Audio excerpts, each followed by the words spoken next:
সিকিমের সুড়ঙ্গ বিপর্যয়ে মৃতের সংখ্যা বেড়ে দাঁড়ালো 22। উদ্ধার অভিযান এখনো অব্যাহত রয়েছে।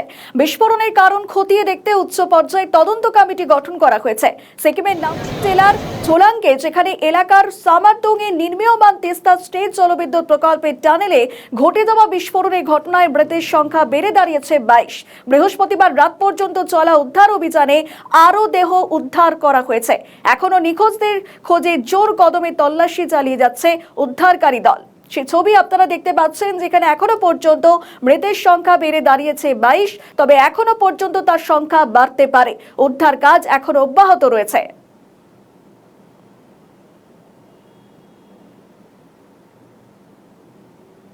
সিকিমে ভয়াবহ টানেল বিপর্যয় এবং ইতিমধ্যেই সেখানে মৃতের সংখ্যা বাড়ছে লাফিয়ে লাফিয়ে।